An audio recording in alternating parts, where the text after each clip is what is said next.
All right, let me do a little quick story time. I'll try to make it quick. If not, it'll be a couple parts.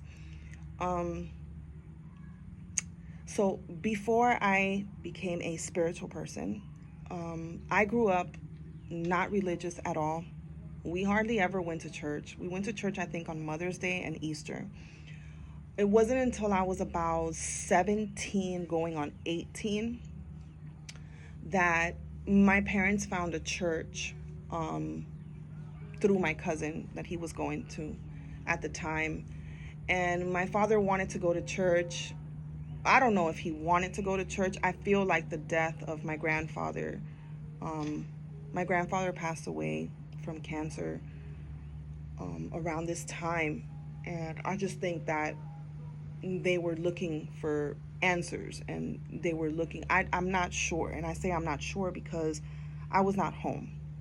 Um, I left my house, I ran away, and that's a totally different story time. We'll get into that as well, but I was not there, so I don't know exactly where the decisions came from.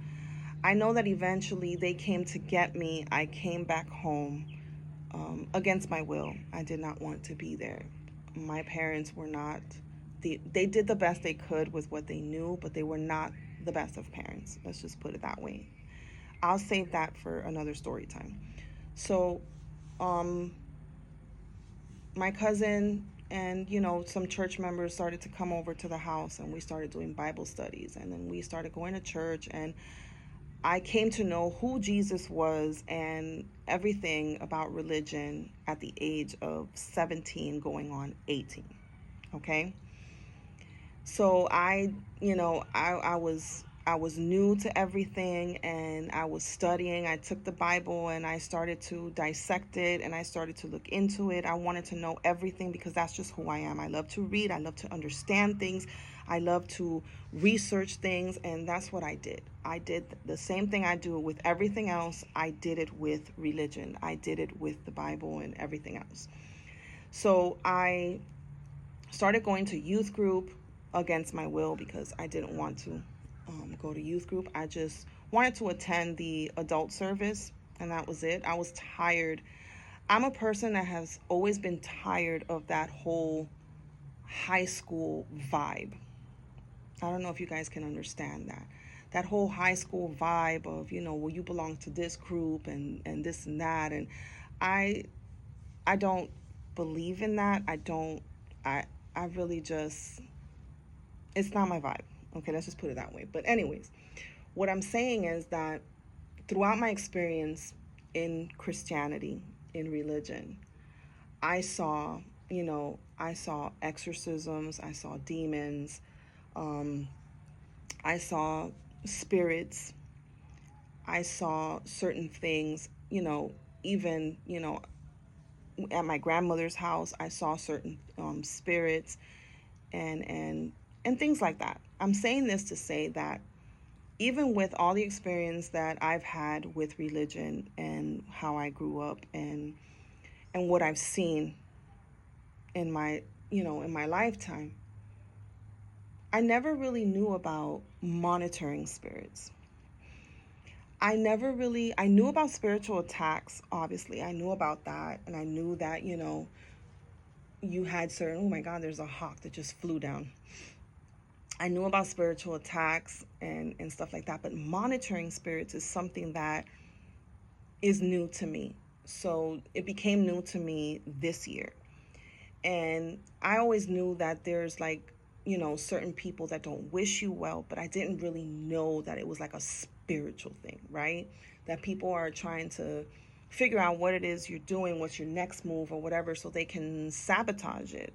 That people that know that you're on a spiritual journey and you're getting ready to reach a certain level in your spiritual journey, and they don't want you to, because that would mean that you're about to not only awaken yourself, you're about to awaken a whole other group of people. You're about to expand that energy, and there are certain things out there that don't want you to do so. There's certain things that don't want you to be successful when it comes to that. So when we first moved here, after everything happened with the business and all that stuff, we were looking for ways to, you know, create a livelihood so that, we can have a place to stay, so we can have food, so we have gas for our car, and so on and so forth, right?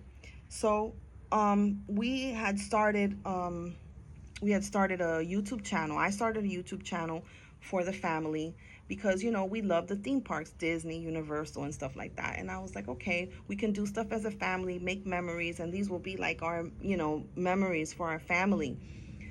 And we started doing that. And little by little, I was like, you know what?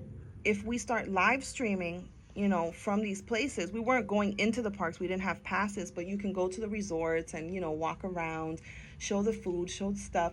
And that's what we were doing. And the channels were growing and it eventually got monetized. But with this monetization and all this, I was literally doing it just so that I can get paid, okay? Because I needed a way to make my own money and have the satisfaction and the notion of me knowing that we were doing something on our own. Because like I said before, everything that we were doing was not panning out, and it just was so frustrating because me and my husband come from an era where you just go and you make it happen, right? Make it happen, like Mariah Carey, right? So you go and you make it happen. You know what I mean? And that's what we were used to, and everything that we were attempting to make happen wasn't going.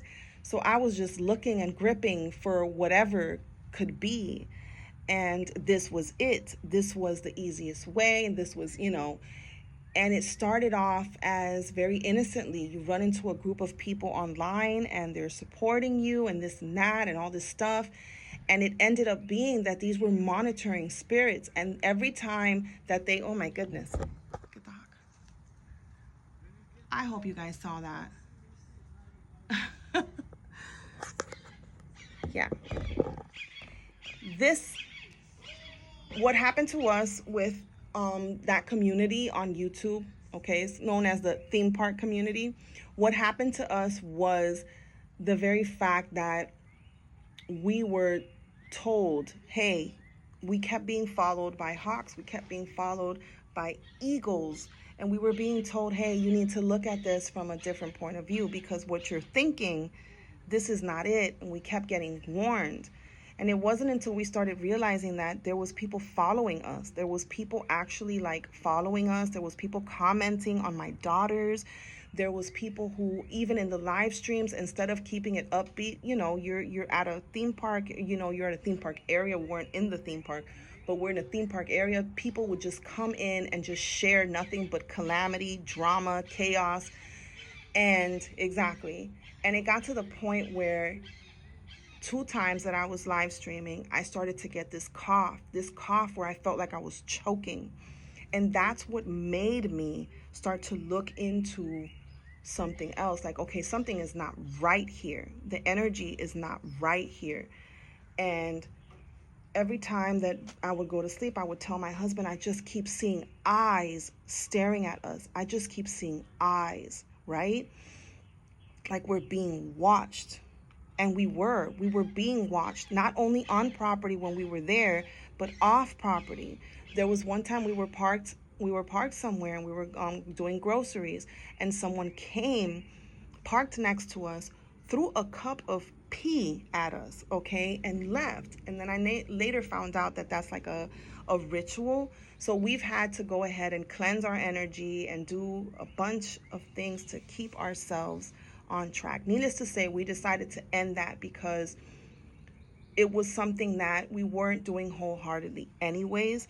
And I feel like Spirit was telling us, look, just move from this. And also, because I was doing that, I had stopped doing here. I had stopped doing my videos. I had stopped doing my tarot pulls. I was still getting my messages, and I was still writing. Exactly. I was still getting my messages and I was still writing. But, well, she is loud. She is loud and clear. Speak it loud and clear. I'm very uncomfortable talking about this, and I feel like she's telling me, talk loud and clear. Loud and clear. So I was still receiving my messages. And let's go to part two. Let's go to part two.